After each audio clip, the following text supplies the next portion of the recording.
live on Facebook. Wonderful. Hey, welcome everyone to another Remarkable Results Radio Town Hall Academy.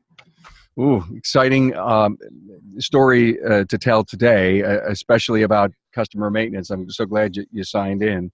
I'm sure everyone is as curious as ever in wanting to discuss maintenance. It's just so exciting.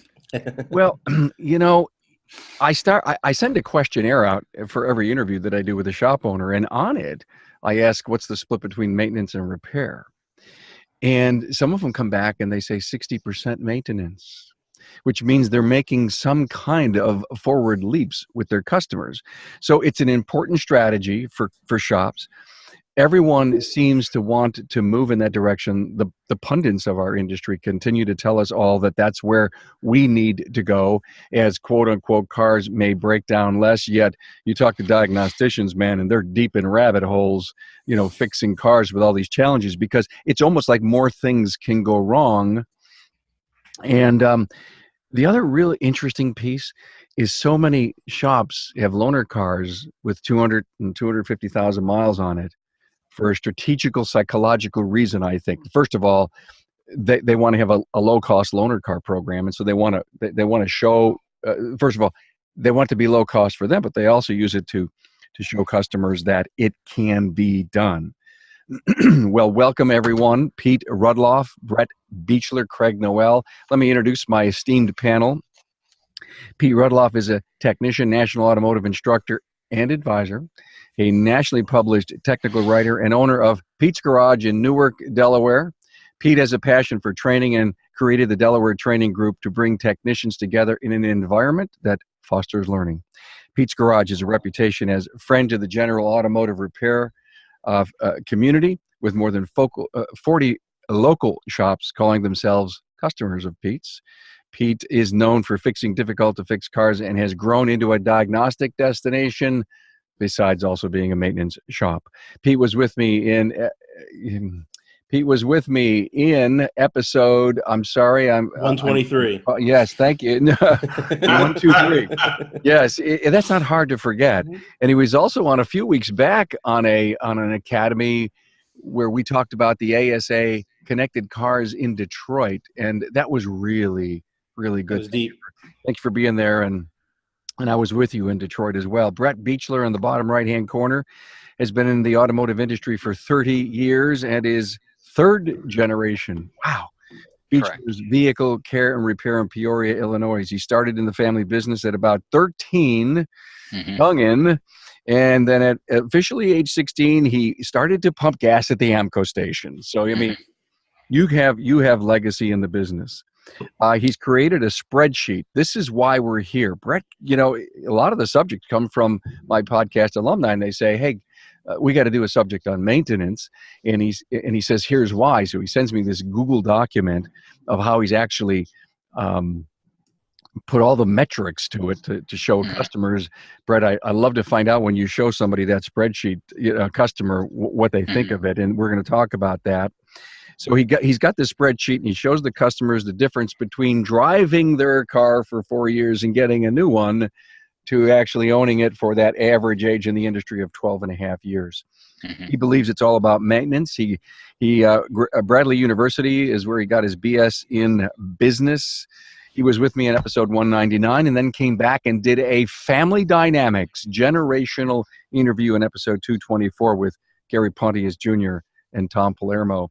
And then we did the dads. If you're following the podcast and you're a fan, those were two incredibly back-to-back episodes, the sons and the dads. And meet brand new to the podcast, Craig Noel. And you know what? I now know why your hair is partially gray. Three locations in Sun Automotive in Springfield, Oregon. Craig graduated from Lane Community College in '87 with a bachelor's of science in automotive repair and quickly went to work. He worked for Ford as a senior master tech and then worked his way through the ranks as team lead, service advisor, assistant service manager. Well, here's the story. He loves as a hobby to build street rods and show cars, and he's done that for over 30 years. And here's the cool part. Craig was headhunted by the original owner of Sun Automotive in 2011. He became the GM, and just 6 months ago, bought the place. Wow. Well done. I know. So great to have you. Thrilled to have you all here and your commitment to paying it forward in the industry. Pete, let me give you the first question. Go. Are cars engineered today to be more reliable? Absolutely. So it's not the 1950s. It's not the 1960s anymore. It used to be back in the day, if your car made 100,000 miles, you had a ceremony and you took it out back and buried it, right? But nowadays, 100,000 miles, you can get to 100,000 miles if you do 3 oil changes on a lot of cars. They'll make it that distance. You don't have to, they just work a lot better, even if you don't take care of them. But if you do take care of them, now 200,000, 300,000, 400,000, 500,000 miles is realistic on the original powertrain of your car. And the economics of doing that is absolutely mind-blowing. You mentioned in one of your talking points to me that people need to buy new cars because we have to have used cars so that people... Absolutely. Yeah. I get all that.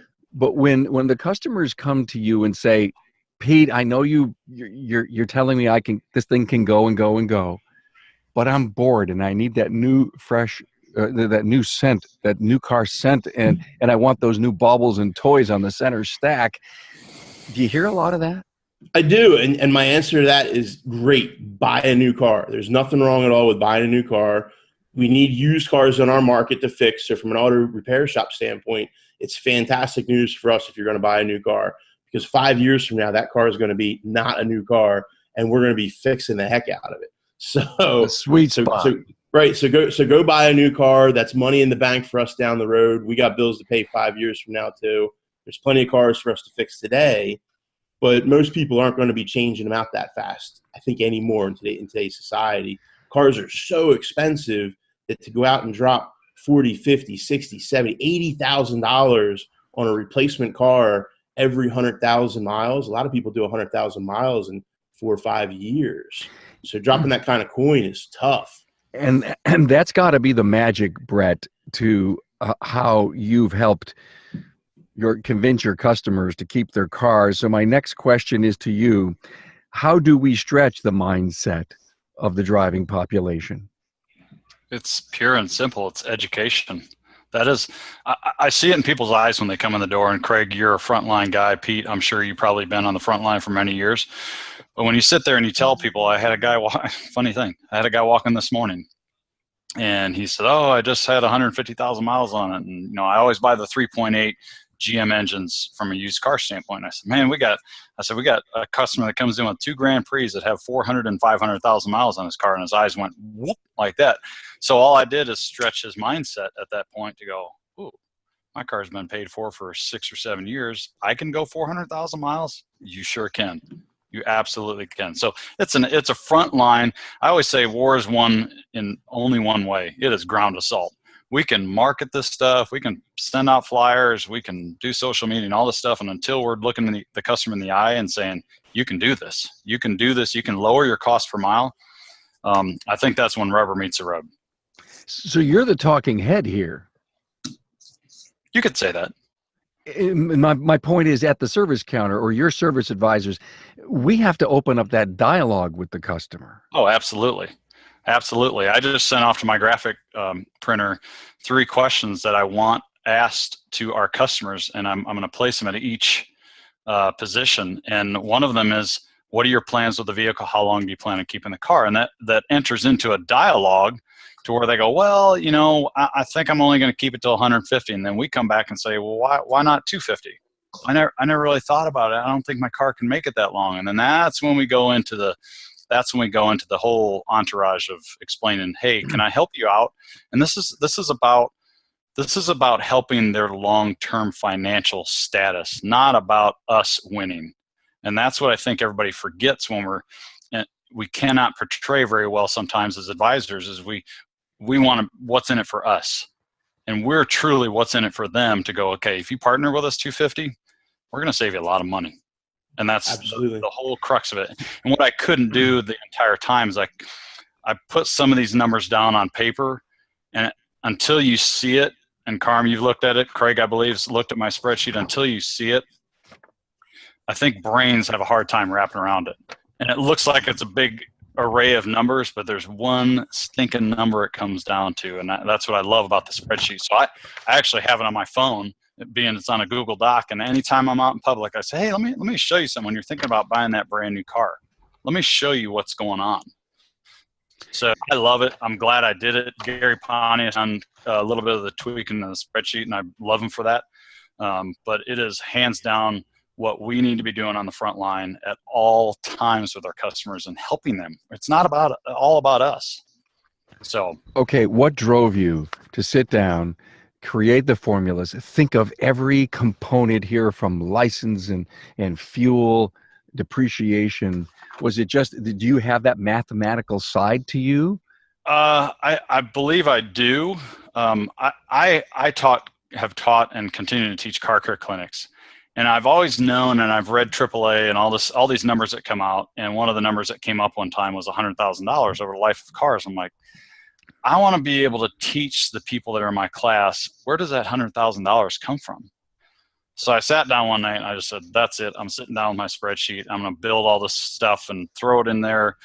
And I actually did the cost per mile, the two first spreadsheets that you've seen on Google Docs. I actually did that cost per mile for my fleet potential recruits.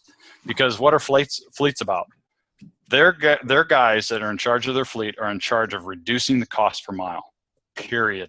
That's what their job is, and making those cars go, if they say they're going 150, 200, 250,000 miles, that's their job, to help that car go that long and also to reduce the amount of budget expenditures. And I think everybody would agree. Well, let's dig into this a little later, but I want to go to Craig. I'm so happy you're here. Craig, we buy with emotion and we justify with facts in just about everything we do. How does this psychological part of the sale play into selling maintenance? Brett hit it on the nose. You know, a lot of it comes to us as a responsibility to be able to educate our customers. It's just like the feeling of what used to be, as Pete said, the 100,000 mile mark, right? They're, I think, still thinking in that term. It's our job to be able to cross that emotional hurdle, to be able to now give them the same feeling as if I said to you, hey, this car's only got 60,000 miles on it. What's the first thing you think about? Oh my gosh, it's got plenty of time left. Well, what we need to do is make that 150,000 miles feel the same way. So through that educational process, as Brett's talking about, he's 100% right. We've got to be able to educate them based upon what we have now as real data versus what they're emotionally going to think about, which is the bells and the whistles and the new car. But what we actually do with Brett's platform is be able to now spell it out, just like a household. Well, you take into consideration your house payment, right? Well, you don't consider the water, the electricity, the food, the gas, and everything else that goes along with it, right? So now you get the whole entire picture. So when they put Brett's picture with their new car purchase, now the picture's a lot uglier, right? So potentially what they've got to do is now assess whether they want to pay for the bells and whistles or now feel more comfortable about investing long-term. So that's where the hurdle is. That's where our job is. So how's this done at the counter, guys? It is done. You have to take a lot of time to be able to spell a lot of these things out. You know, they don't know. It's interesting. You know, as you described to everybody out in the Facebook world about my hobby, my hobby is decreasing. Why is it decreasing? There's less cars at shows. There's less moms, dads, and sons going out to the shows because they're all doing this at home, which I understand, but there's less exposure to the industry, right? So as the common sense of change your oil, change your transmission fluid, make sure you do this, do that, as those things that have normally been taught in the household kind of go away, we now have to become educators, almost parents and rearers of new automotive kids out there to be able to really understand what's to be expected out there and re-educate them. You know, Craig, stop for a minute. What's the attraction today? You know, years ago, it was the sheet metal, the beauty, the speed, the fact that you could work on them and the whole neighborhood could come over. And you're right. Today, what's the attraction that brings the new generation into the automotive? Maybe the color, maybe what's in, you know, for us, you're right. We look at a Camaro and go, whoopee, wow, okay. But what we can see in the new generation is a complete shift. It is 100% transportation. It is get in the 4 doors, and then what do I have inside? That's what's interesting to them, right? So they have all the gadgets inside, whether they've got all their Bluetooth connections and all those fun creature features, whether they've got, everything within the console that they're going to want, whether that be, internet and Sirius radio, those types of things. And it's different from what used to be 40, 50 years ago, which is a whole, culture of getting out in your car and experiencing the road. That's gone. When I see a Camaro, by the way, I think of my first car. I was a 1950 Chevy, so there you go. All right. Mine was a 1972 Camaro Rally Sport. I didn't have a Z, but when I also think or see Camaro today, I think Transformer. Uh-oh. You're right. Uh-oh. Right? So what a shift that's going on, and it goes back. Carm, I point out that shift is good for our trade, because the new consumer has a more economically focused mind on what's this costing me per mile. So they're more interested in that. Your enthusiast doesn't care what it costs per mile. So the people that just love their car, they don't care about the cost per mile as much as they'll change it out, and they'll fall out in love with the car too. So the enthusiasts will go, I love this car, and then they have it for 4 or 5 years and they don't love the car anymore. They love something new. Why don't we don't love the car anymore? Because what is it? Is it the car companies have these ads that are bringing that whole lifestyle piece to people? Right. My daughter's got 115. Interesting story. She's going to get maintenance done on it Monday. I think she's economical in mind. She says, Dad, new one or old one? And we went on a 3-mile walk the other night, and all we're doing is we're talking about leasing versus buying. And I had to bring in, by the way, the Academy this Friday is, let me go over it in my mind with you. Why invest the couple grand that your car needs to have done to it? There's a lot of preventative maintenance stuff that she's got to have done right now. And so I did the math for her. I said, if you keep this car for another $200,000, I know you want Bluetooth connectivity. I know you want all this stuff. But dearie, you're trying to buy a house. Yep. And it ends up becoming almost an economical decision. Our economy is good, but it's not. And I love the whole concept of selling the economical side of making that car last 12 and a half years. Yay or nay? Yay for that. Yeah. Mm-hmm. So talk to me. How easy again, Pete, at your counter, you mentioned to me that you convinced a customer to invest some money in an engine job in a truck. Yeah, so we had a customer with a truck, had a big diesel truck. This was probably 4 or 5 years ago, and needed an engine, and we gave him a $20,000+ estimate to fix your truck, right? Well, I think the natural knee-jerk reaction is, I'm going to get a new truck, right? That's everybody's natural knee-jerk reaction. And we don't have a spreadsheet set up quite like what Brett has. I have an article that I wrote for Auto Inc. magazine years ago that kind of deals with a similar philosophy. And so we hand our customers that and say, hey, maybe a new truck is what's best for you. Maybe fixing what you have is not what's best for you. Why don't you take a look at what makes the most sense for you? Is it economics? Because if you're talking about the economics of it, if it's not worth putting in investing, because we hear that a lot, right? That myth, it's not worth investing that much money into this old car because the car is only worth so much money. Well, that's a myth. It's just not true, because it's almost always worth investing in the older car. It's always cheaper to keep the car you got than to buy another car. And long story short, he shopped new cars. He looked at them. They were $70,000 for a replacement truck, like what his was. His truck, still had, I think, had 200,000 miles on it at the time, and he made the investment to repower it. And 200,000 miles later, he's really happy and thrilled that he made that investment. And that's a big investment. I mean, that's a scary. I mean, think about investing $20,000 into a repair, right? Well, that happens, and it still makes financial sense. Pete, Craig, and Brett, are you seeing that more with fleets too? Yeah, absolutely. I'll touch on what Pete said, because as I indicated to you, we have to cross that emotional hurdle, right? So Pete gave a perfect example of what the immediate emotional pain is when deciding to spend, let's just put a number out there, $5,000 on an engine versus, oh my gosh, I'm going to go get a new pickup because it's easy, right? Less pain. It's easy to write a check for $500 a month than it is to write the check right now for $5,000. So now we shift to Brett, and now we actually pencil that out, and we have to shift that emotional decision in the moment to what's going to be an economical and fiscal decision long term. And once they see that spread out, then the decision becomes much less emotionally painful, and it makes more sense. And so that's our job as educators. Right, it becomes an easy decision. It does. So I think it's pretty simple. Even before I made this spreadsheet, you know, Pete, like your situation that came up, I think this is the easiest thing in the world to do this with people. I literally would say, they'd say, oh, it's $4,000, $5,000 for the engine, $20,000. I literally would say, hey, let's go amortize that. And they look at me like, what did you just say? Because exactly. that's dealing with houses.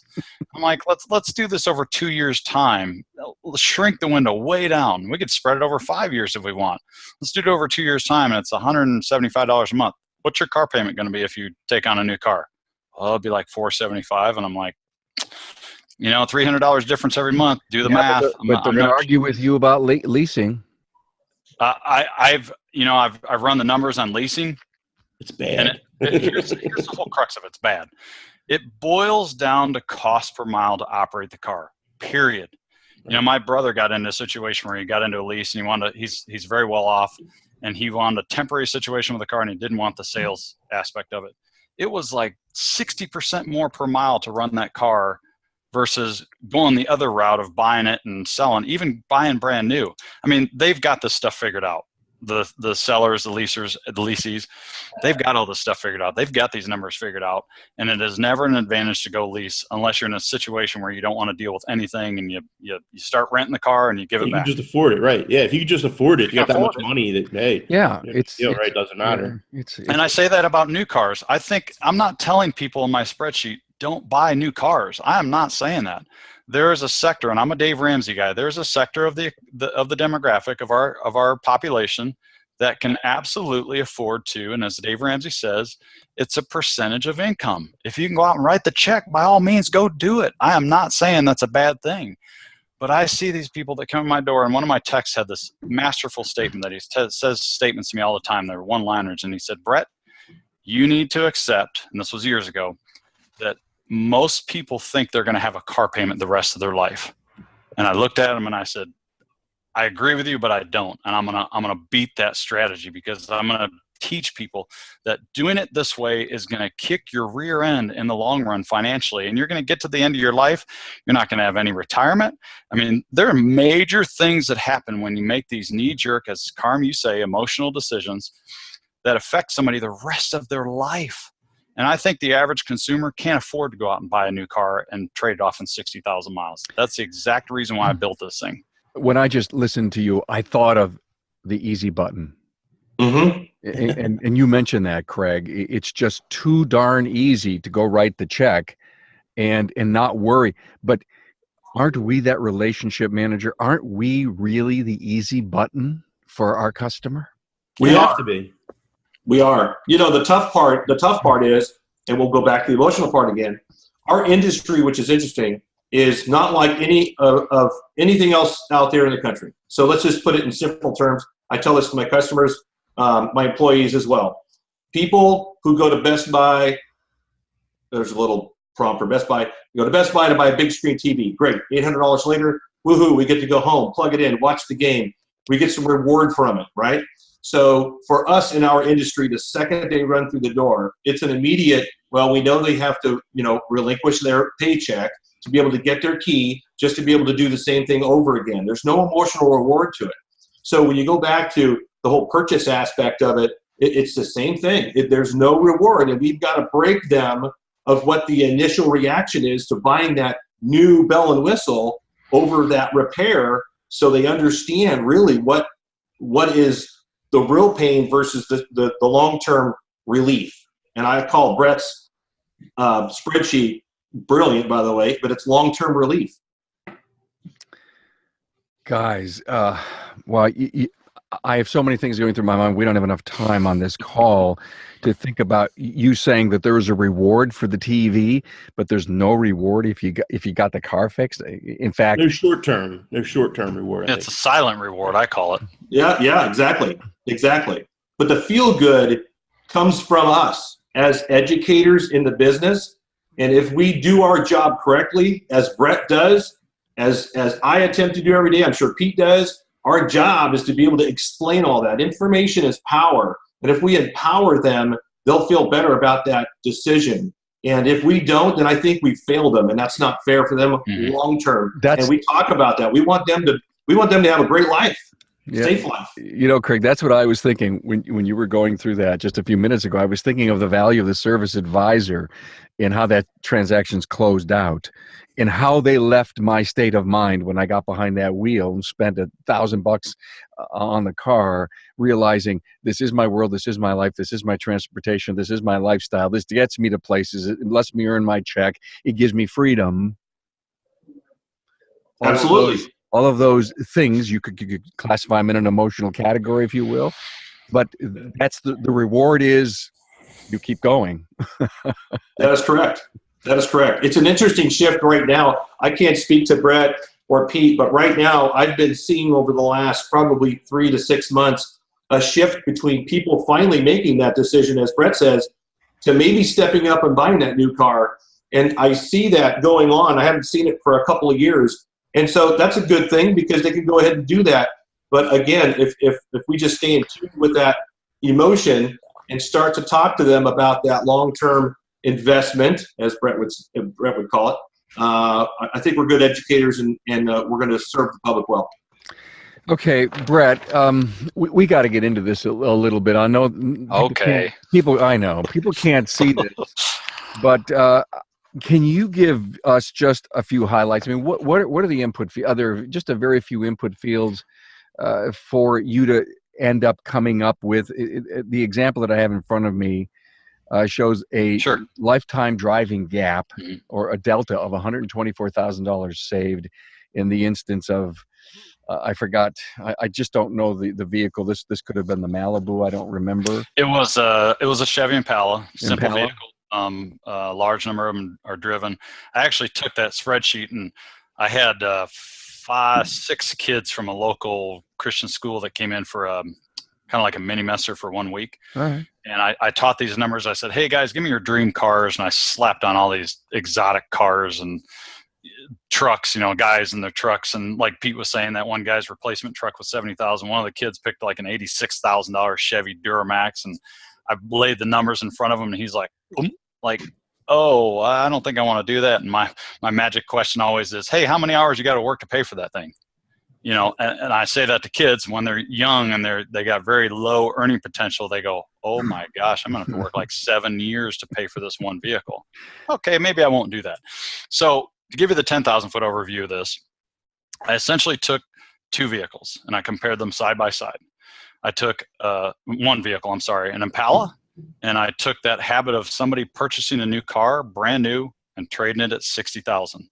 And I flipped that habit for 50 years. Okay, that person, average miles you drive, all this stuff went into it, all the operating costs, all the maintenance that goes into driving that car for $60,000, which actually is not very much when it comes down to maintenance. I think I recall the maintenance was just under 4 cents a mile to drive the new car, and everybody goes, "Oh, that's great, man. That's not a lot of money."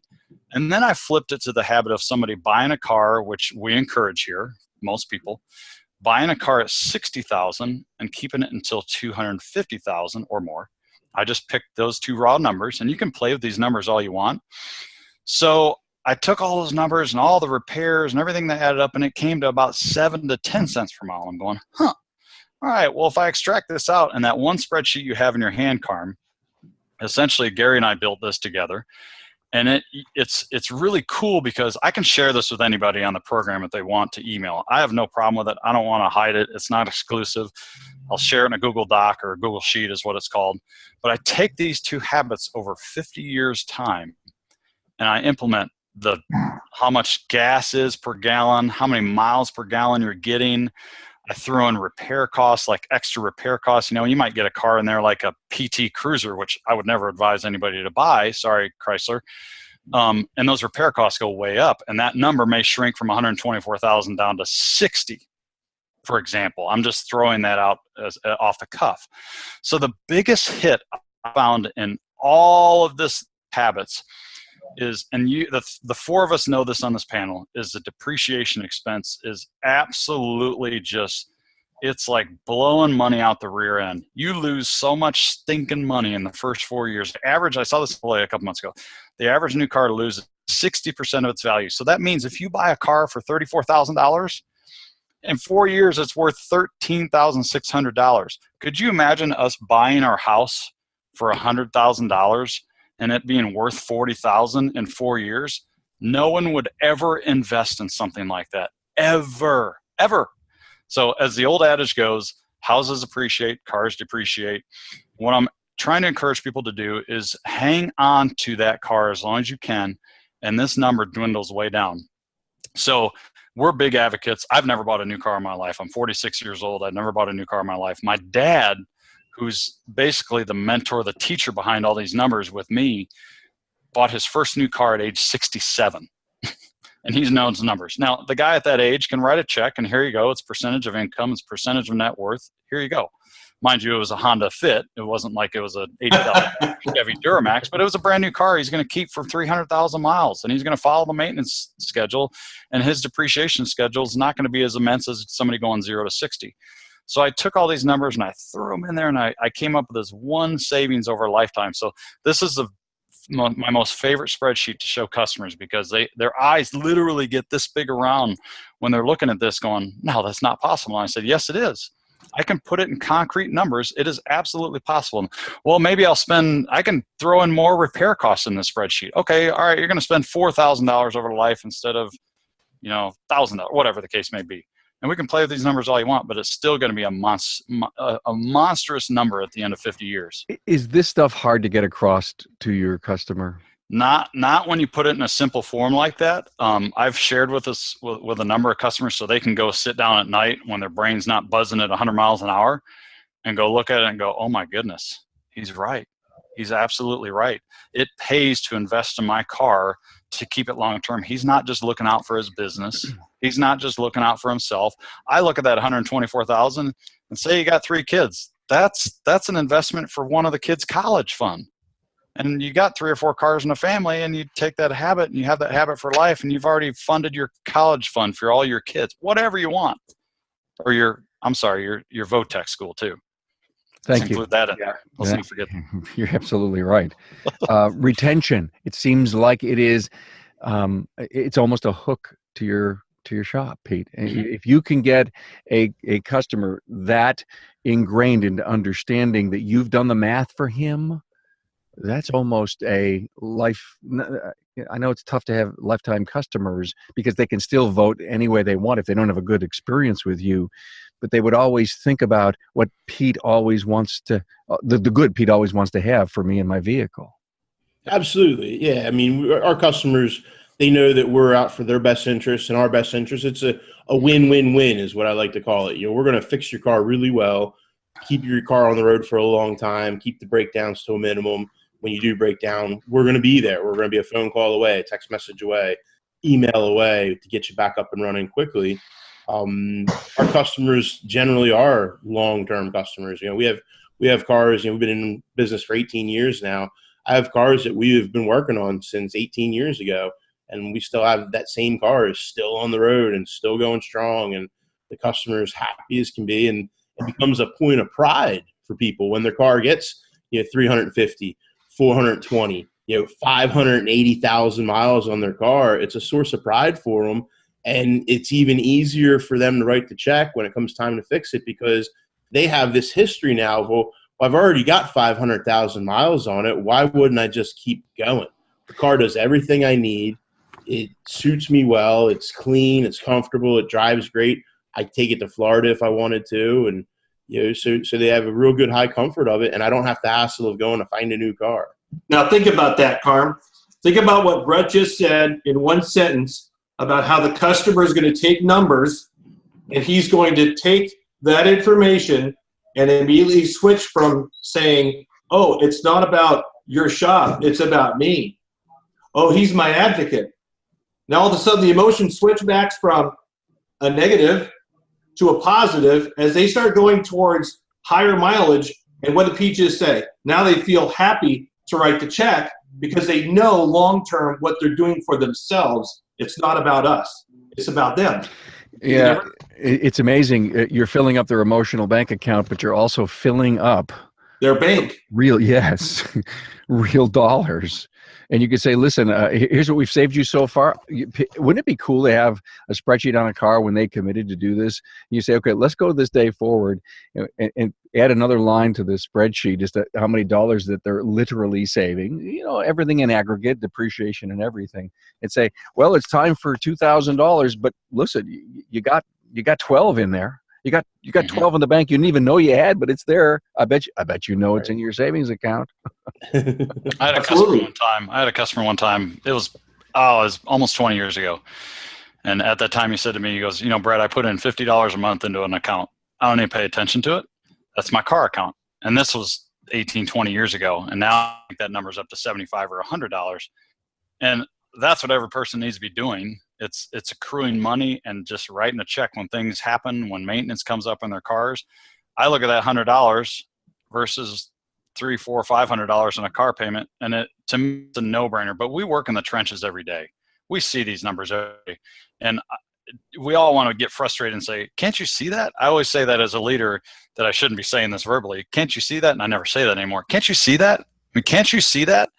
And shame on me for ever thinking that, because they don't work in this business every day and they don't see the numbers that we see every day. One of the reasons why we have pods here is the exact same psychological philosophy behind what we're doing with these numbers. Is what Craig's saying, as Pete's saying. If kind of like a bar, if I can come sit next to a guy and stand next to him, I become his advocate, his buddy, his friend. And as soon as that customer sees me looking out for them and their wallet, I've immediately disarmed them and they become my partner. And that's what I love about things like this. When we give them concrete information, is it's a great partnership building tool for me. That's exactly why I wrote my book, because I wanted to expose the industry as to what we do right and what we do wrong. I was thinking the other day, one of the things we do for our customers is I say, bring in your maintenance. I want to know your history, because I'll go through it. And there's a side reason why I do this, because in my brain, I'm sitting there processing, oh my gosh, look at all this money they spent on their car that they didn't have to spend. Oh my gosh, this place did not do a maintenance review. This lady literally spent $2,000 on her car over, 40 or 50,000 miles that she did not have to spend. And I quietly said to her, if your shop would have kept really good maintenance records, you would have $2,000 in your pocket right now. And this is why I think about this all the time, because we see this as, and I'm sorry if anybody's watching from a dealership, but generally their mantra is sell, sell, sell. I see it all the time. And I look at this and I go, all they're doing is adding cost per mile, which gives that customer more reason to go out and buy a new car. So I look at it as a big picture standpoint. I love looking at 30,000 foot views. I go, so if the service department over here is, maybe it's a nickel per mile to operate with us and it's 12 cents per mile to operate with the dealership. Wonder why they're buying new cars all the time when they can't afford it. It's not within their means to be able to do this kind of stuff. So that's why I like coming out and saying, look at all this stuff you spent your money on, and we're your advocate. Pete, thanks. Listen, I loved your little bully pulpit there. That was great, by the way. I love it. Sorry if I offended anybody. No, you're good. You were good. You got me. Pete, you and I were chatting about, and I can't find it in my notes here, about how many cars in 100 are coming back for repair, within 3 years at the dealership. So right now, I don't think there's any manufacturer that's operating at a production level where they have fewer than 100 callbacks per 100 cars they're producing. So what we get a lot of times when we tell people, the first thing we tell people is, hey, look, we can make that car go a long time. You got 150,000 miles. You just get started, right? Well, they might look back at us if they're a new customer and say, Well, the thing is, an older car is not as reliable. The new cars are more reliable. I'm concerned about that. Well, any dealership in America that you go to, any brand of car, if you go in and service their bays right now and survey, see what they're working on, they're mostly working on cars that are 3 years old or newer. And those are broke down cars. So if we want to talk about reliability, bringing a brand new car is not going to make you reliable. I have a very good customer who bought a brand new minivan, and 2 years ago I get a call from him on a weekend, an emergency call. He's in Rhode Island, 800 miles away, and his van is broke down. And it was a 2-year-old van at the time, or a 1-year-old van maybe at the time. It was under warranty, but the part wasn't available. So now he was stranded. He had to get a rental car to come home, go back up to Rhode Island a week later once the vehicle got fixed. And that was a car that was a year-old car.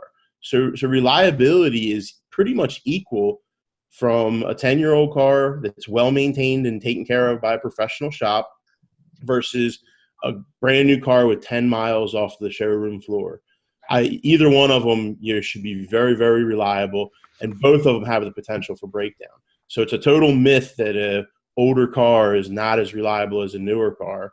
And in fact, we live in a time right now where the cars made between, say, like 1996 and 2007 were probably the best of the reliability of any era of car ever built. So the newer cars are just as reliable, but they're a lot more expensive to maintain and repair. That era is just a really nice sweet spot where they're economical to repair and they last and they run forever. So, what you just said sparked my thought, because if I was a consumer, and I was saying, well, Pete, it won't cost me anything, even though it's in the shop. Right. and that's a justification, maybe emotional one, right? Right. So my answer to that, when they say that, well, it's a brand new car, it has a warranty, you're paying for that. You're paying for that on the front end when you buy the car. Right. That's part of why the car is $30,000, $40,000, $50,000, $60,000, $70,000 to purchase. So when I think about all this great stuff that we've just talked about here, what kind of message is getting out at our service counters? God, I know Jeremy and I know Barry, and these guys are service advisor trainers. Are they preaching this? It depends. So it's probably 50-50. You have shops like ours that know that the economics make sense to fix your older car, but you also have a whole nother set of what I would call old school way of thinking shops that are going to tell their customer that your car is not worth fixing. And I see it all the time. I get clients that come to me with a bag full of money. The first time customer, they show up with a bag full of money and they go, Pete, I hear you're a guy that can take an older car and make it reliable again. I'm looking to spend $3,000 or $4,000 on my 10-year-old vehicle. I want it to be reliable. Can you do that? My other guy that I usually go to says it's not worth fixing because it's only worth $4,000 or $5,000. Well, that mentality is just flat silly because people don't own a car with the intent to resell it. So comparing the actual value of the car to the value of the repair doesn't make any sense at all. You're comparing apples and oranges. Mm-hmm. You need to be looking, if you want to talk about economics, you need to be looking at that cost per mile like Brett was talking about. And if you're not looking at cost per mile, then you can't legitimately say it's not worth it.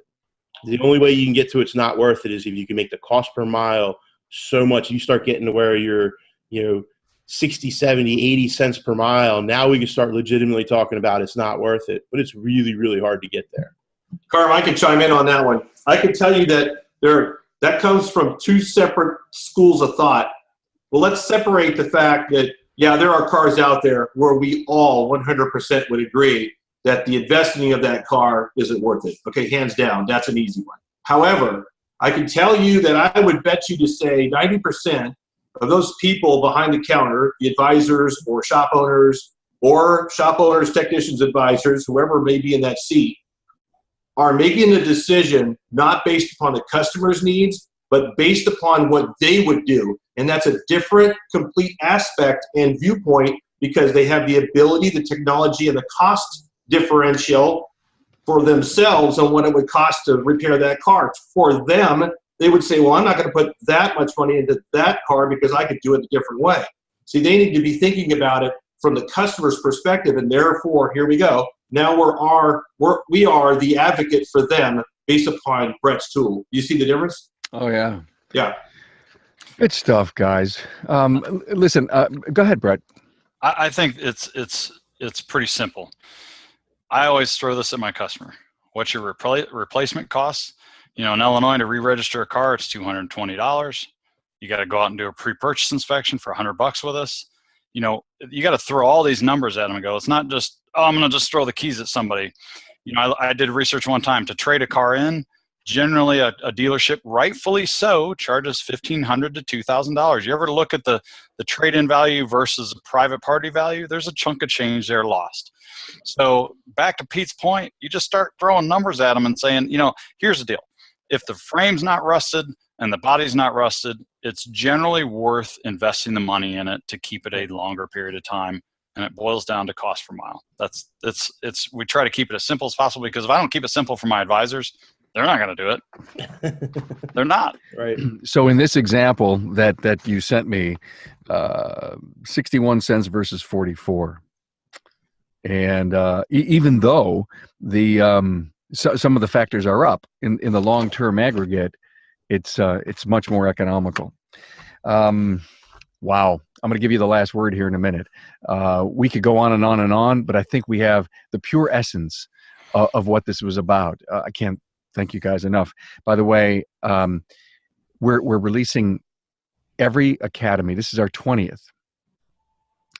I'm releasing every academy in podcast form over the next 3 weeks, and you'll all of a sudden see 4 or 5 come in your feeds if you subscribe to the podcast. And so, brand new audience, everybody who's out commuting will be able to go back and now listen to the academies, which I'm excited about. Now, you had mentioned so kindly, Mr. Beechler, that you would allow someone to get their hands on your spreadsheet. Absolutely. So how can they do that? All they need to do is email me, and you can put it on your show. I can verbally give it right now. It's pretty simple, but it's Brett, B-R-E-T-T,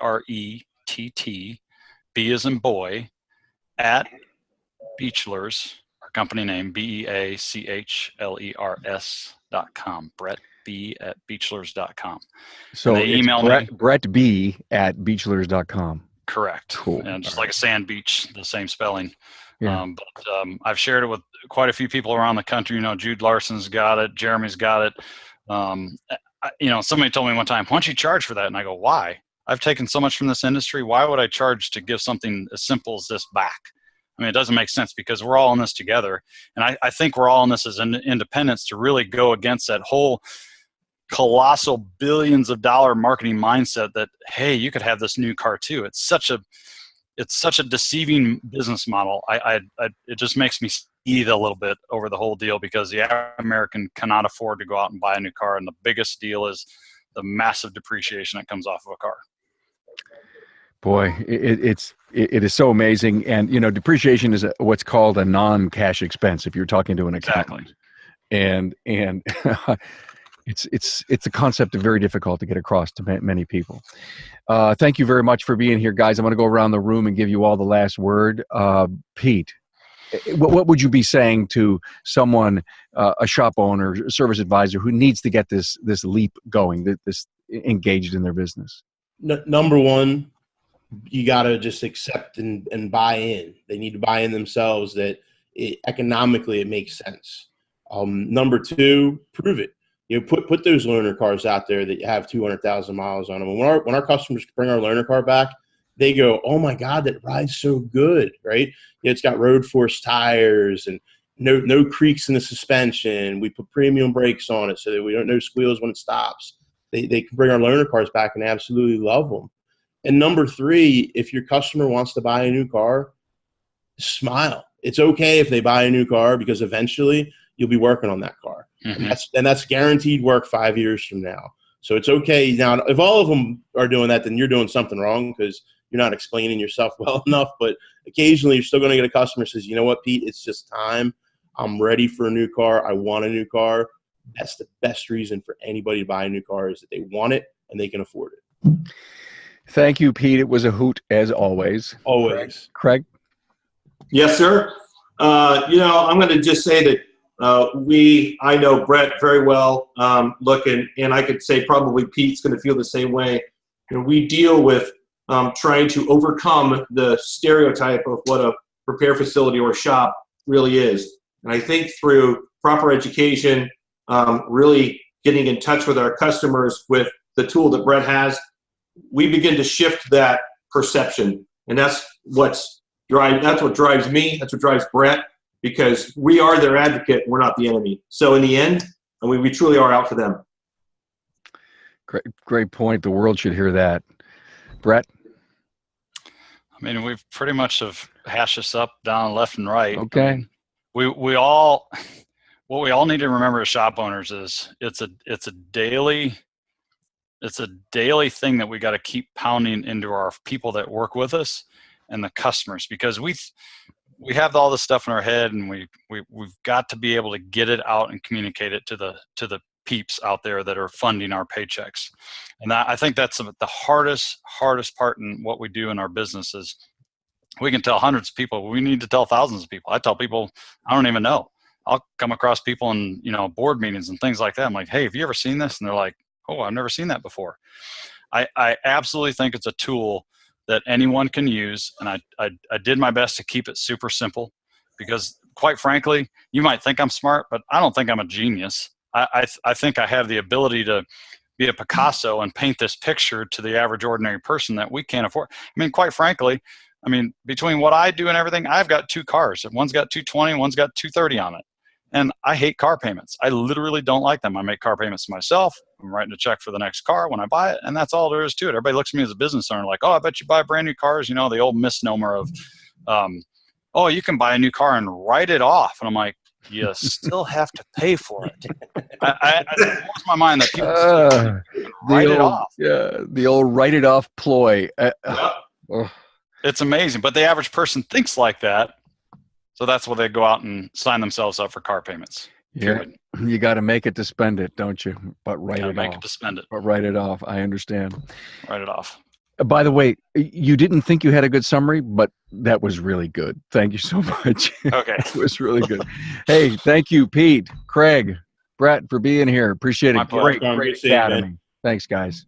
Take care. Bye now.